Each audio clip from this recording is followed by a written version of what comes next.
हाँ जी दोस्तों, कैसे हैं आप सब लोग। मैं हूं आपका अपना भाई, लेके आ गया हूं आप लोगों के लिए आज एक और धमाकेदार वीडियो। कोशिश करना कि इस वीडियो को आप लोग पूरा देखें। आज के वीडियो में बेसिकली मैं बात करूंगा मेरे बारे में कि मैं कौन हूं, कहाँ से मेरी स्कूलिंग हुई है, कहाँ से मैंने कॉलेज किया है, हॉस्पिटल एक्सपीरियंस कहाँ से लिया है, कैसे मेरे को यूके प्रोसेस के बारे में पता चला, कैसे मैंने यूके प्रोसेस की, कौन कौन से कॉम्पिटिटिव एग्ज़ाम्स मैंने दिए, क्या मेरे अप्स एंड डाउन्स थे। तो वो सब सारी चीज़ें आज मैं आप लोगों के सामने डिटेल में एक्सप्लेन करूँगा। वैसे तो काफ़ी लोगों को पता है जो रेगुलर मेरे से कनेक्टेड हैं, चाहे वो यूट्यूब पे हो, चाहे वो इंस्टाग्राम पे हो, बट फिर भी और डिटेल में मैं चीज़ें आपको बताने की कोशिश करूँगा।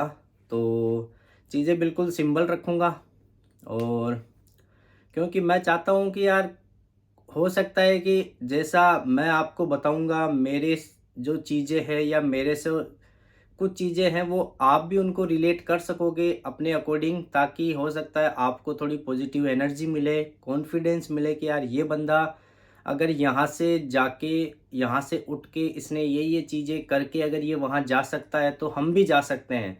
क्योंकि यार देखो, एक सिंपल सी चीज़ है, मेरा ऐसा मानना है कि देखो, मेहनत तो सब लोग करते हैं, बट कहीं ना कहीं उनके पास में एक गाइडेंस की कमी है, प्रॉपर गाइडेंस की जो होनी चाहिए। कहीं न कहीं उनके पास सपोर्ट की कमी है, कहीं न कहीं उनके पास मोटिवेशन की कमी है। तो मैं चाहता हूँ कि अगर मेरा वीडियो देख के अगर आपको ये सारी चीज़ें आपकी फुलफ़िल होती है, तो कल को आपको आपका टारगेट भी ईज़िली मिल सकता है। सबसे पहले, जैसा कि आपको पता है, मेरा नाम है योगेंद्र राठौड़, और मैं राजस्थान के अंदर नागौर ज़िले के अंदर एक छोटा-सा गाँव है, वहाँ से मैं बिलॉन्ग करता हूँ। बात करें मेरी स्कूलिंग की, तो मेरी स्कूलिंग और मेरा कॉलेज वो हुआ है जयपुर से। हालांकि मेरे पेरेंट्स अभी भी गांव में ही रहते हैं, मेरा गांव से अच्छा खासा जुड़ाव है, मेरे को भी गांव आज भी मेरे को अच्छे लगते हैं। लेकिन हाँ, स्कूलिंग और कॉलेज है वो मेरा जयपुर से हुआ है। तो ट्वेल्थ मैंने बायोलॉजी से पास की है।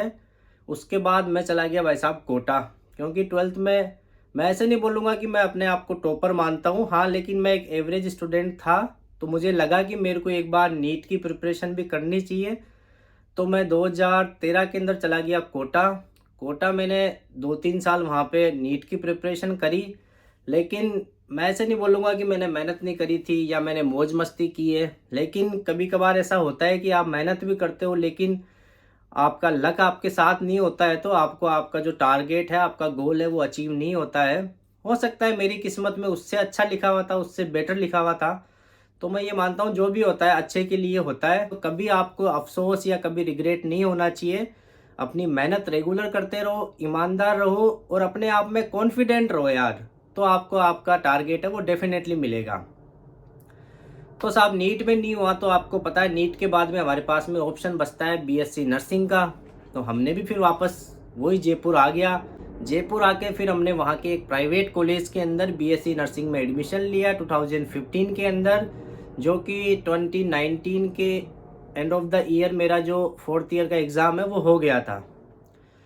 तो साहब, अब ये बीएससी नर्सिंग का जो मेरा टाइम था उसके बारे में भी थोड़ा कुछ बताता हूँ मैं आपको। तो अगर आपको लगता है कि आपके साथ भी ये चीज़ें हुई है या आप अभी फील कर रहे हो, तो प्लीज़ मेरे को आप ज़रूर कमेंट करके बताना, या आप चाहो तो मुझे पर्सनल डीएम भी कर सकते हो।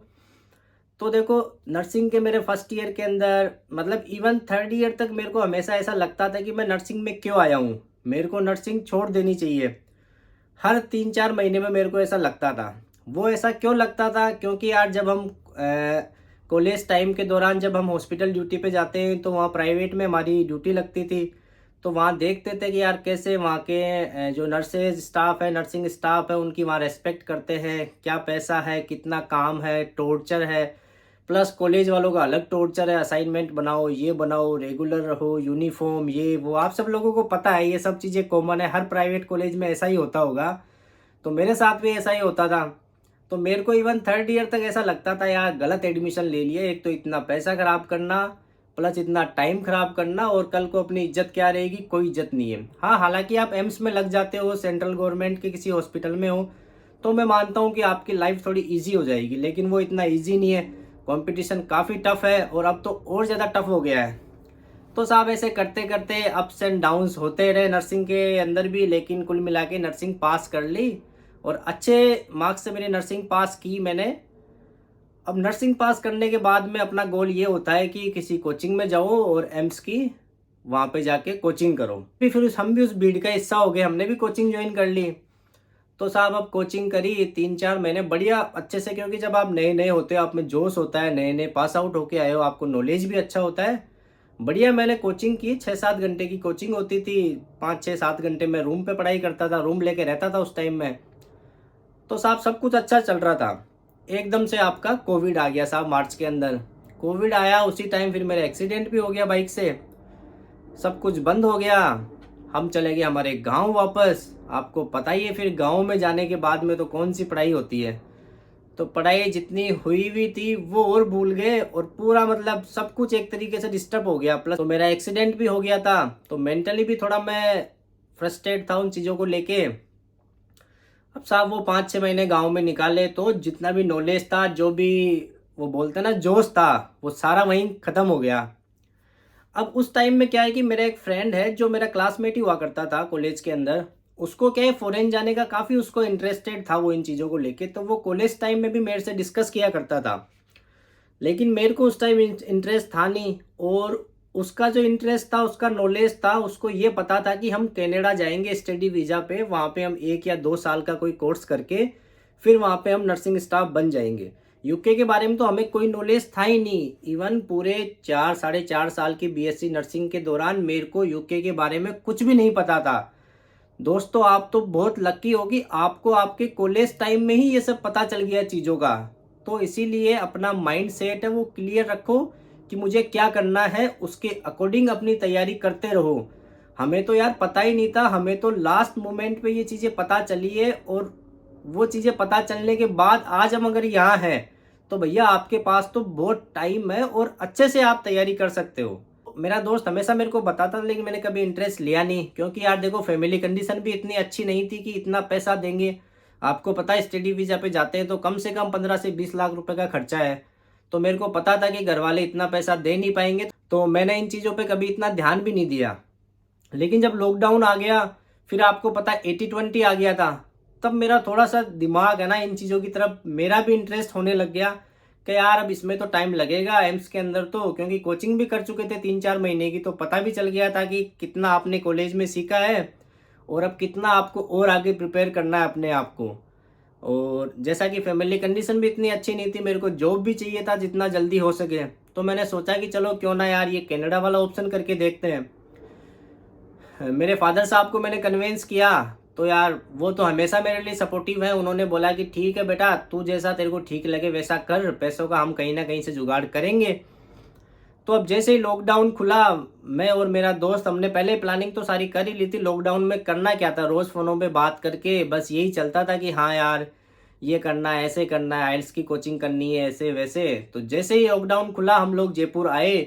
जयपुर में कोचिंग के लिए हमने इधर उधर ढूंढा, 3-4 कोचिंगों में गए, जिनमें से एक हमें थोड़ी अच्छी लगी तो हमने कोचिंग स्टार्ट कर दी। सेकंड डे उन्होंने पैसे मांग लिए, तो शायद पता नहीं 16 या 17 हज़ार कुछ थी कोचिंग की फ़ीस 2 महीने की, हमने वो दी उनको, कोचिंग स्टार्ट कर दी।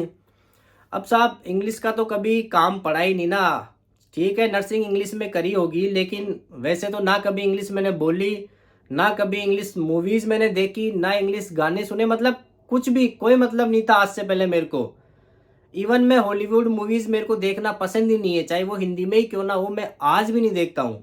तो आप सोचो कहाँ से फिर आपकी इंग्लिश अच्छी होगी। कोचिंग ज्वाइन कर ली कि ये था ना यार कि हाँ कोचिंग में सिखाएंगे हमें। अब साहब कोचिंग में गए, 7 दिन 14 दिन कोचिंग में निकाले। फिर जैसे ही वीकेंड पे उनका टेस्ट होता था, उसमें भैया जो दूसरे लोग थे उनके नंबर आते थे 40 में से 32, 30, 34, हमारे आते थे भैया 8 और 10 या 12 नंबर मैक्स टू मैक्स। तो हमने सोचा भैया ऐसे तो अपने से होगा नहीं कुछ भी। वो नंबर सुन सुन के और हम डिमोटिवेट होते हैं। वहाँ के टीचर लोगों से डिस्कस करते हैं तो वो बोलते कि भैया आएगा, थोड़ा टाइम लगेगा, आप ऐसे करो वैसे करो। कुछ टीचर थे उनको खुद को ही पता नहीं था कि क्या करवाना है।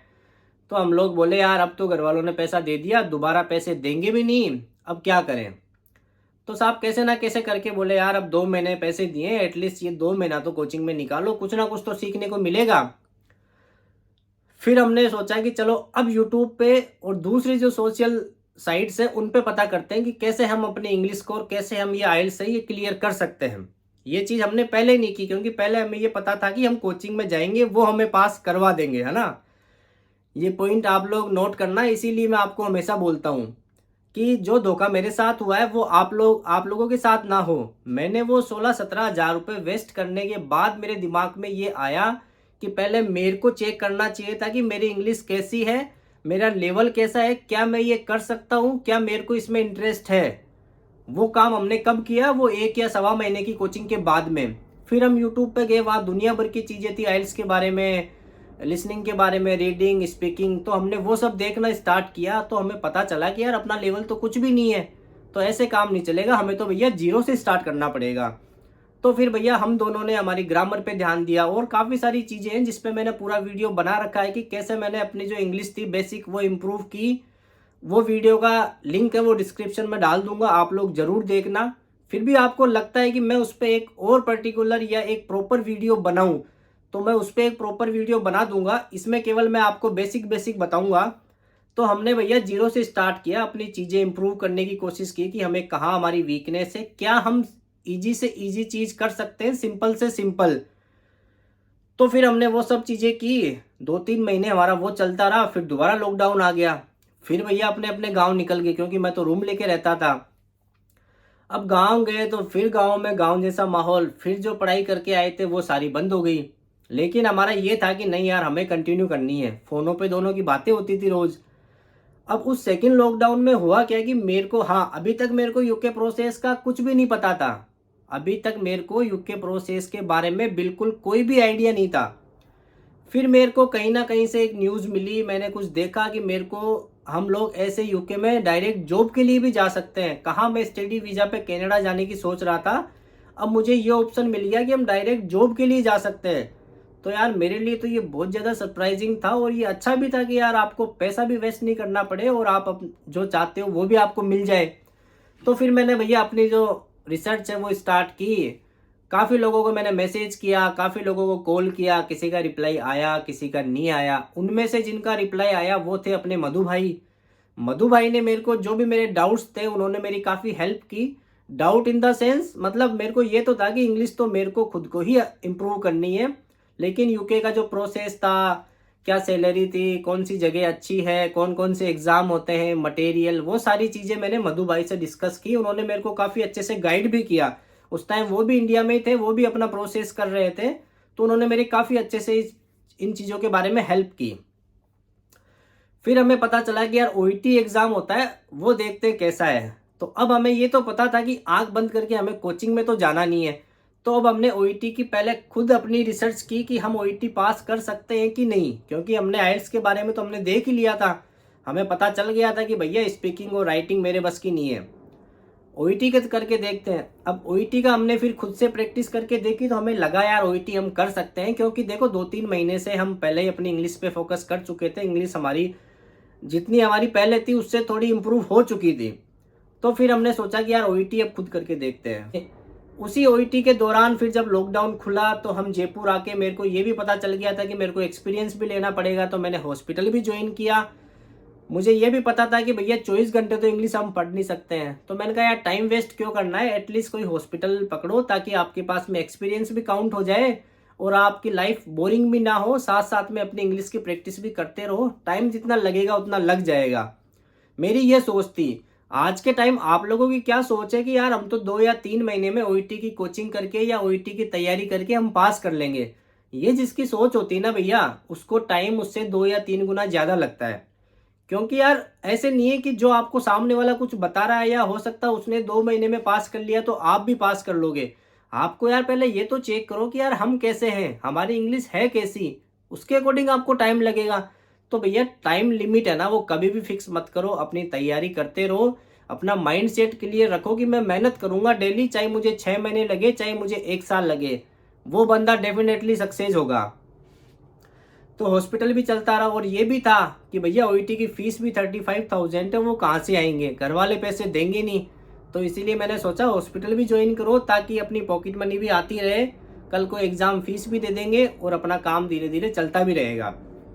एग्ज़ाम दिए, एग्ज़ाम पास हो गए तो ठीक है, सीबीटी भी पास हो गए, यूके प्रोसेस भी 3-4 महीने में मेरा सारा कुछ प्रोसेस हो गया, एक्सपीरियंस भी उधर अच्छा काउंट हो गया। फिर भैया ऐसे करते-करते आपके साथ यहाँ पे 2022 के अंदर आपका भाई यहाँ पे आ गया। यहाँ पे आया तो फिर यहाँ आपको पता है अभी मैं एक्यूट असेसमेंट मेडिकल यूनिट में काम करता हूँ। ऑलमोस्ट मेरे को 2 ईयर होने वाले हैं। तो ये तो थी मेरी इंडिया से यहाँ तक की जर्नी। अब आपको जानना है कि उसके बाद का मैं बताऊँ आपको, तो आप मुझे बताओ तो मैं उस पे भी एक प्रॉपर वीडियो बनाऊँगा, क्योंकि ये वीडियो ऑलरेडी काफ़ी बड़ा हो चुका है। तो लास्ट में मैं कुछ 2-3 चीज़ें आपको और ऐड करना चाहूँगा कि दोस्तों देखो, ये मैंने आपको केवल सिंपल चीज़ें बताई है, लेकिन ये चीज़ें इतनी ईज़ी नहीं थी कि मैंने आपको बता दिया 15 या 20 मिनट के वीडियो में तो ये इतना ईज़ी हो गया होगा। जब आप भी तैयारी करोगे तो आपके सामने भी काफ़ी सारी प्रॉब्लम्स आएगी, काफ़ी सारी डिफ़िकल्टीज़ आपको फेस करनी पड़ेगी। लेकिन वो सेकेंडरी ये चीज़ें, जो इन डिफ़िकल्टीज़ को, इन प्रॉब्लम्स को फेस कर लेगा ना, उसके लिए आगे उसकी लाइफ है ना वो बहुत अच्छी होने वाली है। आपको हार नहीं मानना है और अपना कॉन्फिडेंस है ना वो लूज़ नहीं करना है यार। अपना कॉन्फिडेंस कभी नहीं खोना है। तैयारी करते रहो, मेहनत करते रहो, चाहे टाइम लगे, लेकिन आपकी लाइफ बहुत अच्छी है आने वाले टाइम के अंदर। चाहे वो आप फॉरेन की किसी भी कंट्री में जाओ, मैं ये नहीं बोलूँगा कि आप यूके में ही आओ तभी आपकी लाइफ अच्छी है। और मैं ये भी नहीं बोलूँगा कि एम्स एग्ज़ाम मत दो। आपके पास में ऑप्शंस है यार। पहले हमारे पास तो केवल एक ही ऑप्शन था कि यार एम्स में लगेंगे तो ही लाइफ अच्छी होगी। अब आपके पास में तो और भी अच्छे-अच्छे ऑप्शंस आ गए। ठीक है, आप एम्स का एग्ज़ाम भी दे के देखो, आपका वहाँ होता है तो वेल एंड गुड है, वरना ये ऑप्शन तो आपके पास में है। तो ठीक है दोस्तों, उम्मीद करता हूँ जो चीज़ें मैंने बताई है वो आपके लिए काफ़ी यूज़फुल हो। मैं भी आप लोगों की जैसे ही हूँ, एक सिंपल घर का, गाँव का बंदा, हिंदी मीडियम, देसी बंदा, खुद की मेहनत से सब कुछ करके यहाँ पे आया है, तो आप लोग भी आ सकते हो। बस आपको ज़रूरत है तो एक गाइडेंस की और एक सपोर्ट की और खुद के अंदर कॉन्फिडेंस डेवलप करने की। वो जो बंदा डेवलप कर लेगा उसको सक्सेस भी मिल जाएगी। तो ठीक है दोस्तों, मिलते हैं अपने एक और वीडियो में। प्लीज़ वीडियो अच्छा लगा तो इसको लाइक करें, चैनल को सब्सक्राइब करें और भी अपने दोस्तों के साथ में शेयर करो ताकि उन्हें भी थोड़ा मदद मिल सके मेरे वीडियोस देख के। तो थैंक यू सो मच।